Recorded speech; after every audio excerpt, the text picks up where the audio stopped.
दोस्तों, जब हम किसी के बर्थ चार्ट में मून की प्रॉब्लम देखते हैं, किसी का मून वीक है, उस पे राहु या केतु की दृष्टि पड़ रही है, या सैटर्न के साथ है, मार्स के साथ है, किसी ऐसी राशि में है जहाँ पर मून वीक हो रहा है,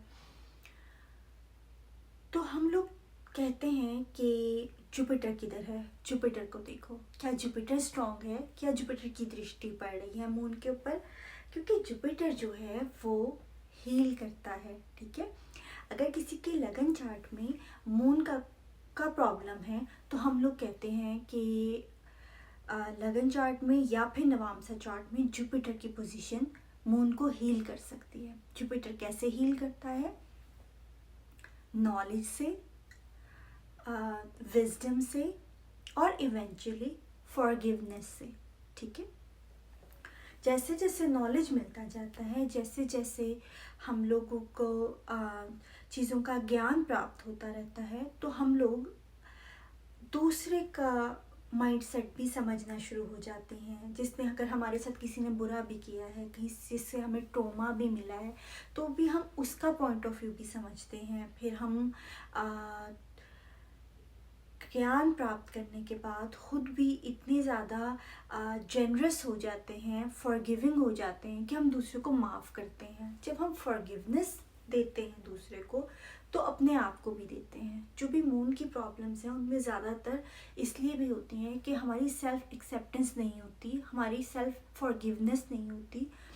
जब हम दूसरों को एक्सेप्ट करेंगे जैसे भी हैं वो, तो हम खुद को भी एक्सेप्ट करेंगे। जब हम दूसरों को फॉरगिव करेंगे तो हम अपने आप को भी फॉरगिवनेस दे रहे होंगे। ठीक है, तो ज्ञान के ज़रिए, नॉलेज के ज़रिए, ठीक है, जुपिटर जो है वो हील करता है आपको। ठीक है, क्योंकि हम लोग भी larger than life broader view में आ जाते हैं। फिर हम छोटी छोटी चीज़, निटी ग्रिटी और उसके अंदर नहीं खोए रहते। जो ट्रॉमा है ना, वो हमें किसी ख्याल में, किसी थॉट में, किसी फीलिंग में बंद कर देता है, किसी टाइम स्पेस में बंद कर देता है। उससे आज़ाद हो जाते हैं क्योंकि हम लोग चीज़ों को लार्जर देन लाइफ देखने लगते हैं, ब्रॉडर व्यू में देखने लगते हैं। तो उसमें इंसानियत को भी, लोगों को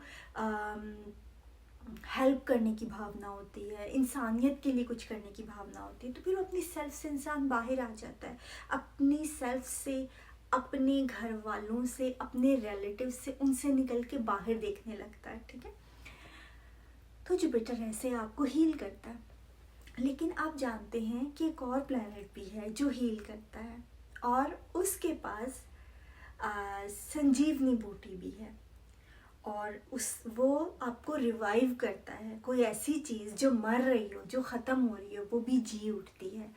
वो प्लैनेट है वीनस। वीनस प्लैनेट जो है वो किसी मरती हुई चीज़ को लाइफ दे देता है, रिवाइव कर देता है। ठीक है, और वीनस कैसे लाइफ देगा? वीनस लाइफ देगा सॉफ्टनेस से, मोहब्बत से, मौसीकी से, प्यार से। सो हमें जो है वो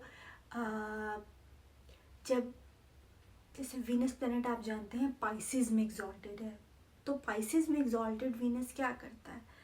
हमें एक अपनी ज़ात और अपनी चीज़ों से और अपने आप से बाहर निकाल के हर एक से, यानी पूरी कायनात से, सब इंसानियत से, जैसे मदर टेरेसा टाइप के सब बच्चे प्यारे लग रहे हैं, सबकी हेल्प करनी है, सब नेचर अच्छी लग रही है, एनिमल्स अच्छे लग रहे हैं, बर्ड्स अच्छे लग रहे हैं, ऐसा लग रहा है सब कुछ एक रिदम में चल रहा है, पूरी कायनात। तो वो हर एक चीज़ के लिए एक सॉफ्टनेस अंदर आ जाती है। तो जब सॉफ्टनेस आ जाती है ना, तो वो जिसे कहते हैं कि सॉफ्टनेस की वजह से ना, दिल जब सॉफ्ट हो जाता है और आप प्यार करते हो दूसरों से, प्यार जब जाग जाता है, तो आप अपने आप से भी प्यार करने लगते हो। उससे जो है वो लाइफ मिलती है। वीनस प्लैनेट इस तरह से लाइफ देता है, आपको अलाइव फील करवाता है। ठीक है, तो वीनस प्लैनेट और जुपिटर प्लैनेट की ये बहुत बड़ी खुसूसियात हैं, और किस तरह से दोनों का अंदाज़ अलग है, लेकिन दोनों किस तरह से बेनिफिक होते हैं, किस तरह से फ़ायदेमंद होते हैं, ये मैंने आपको थोड़ा सा बताया इस वीडियो में।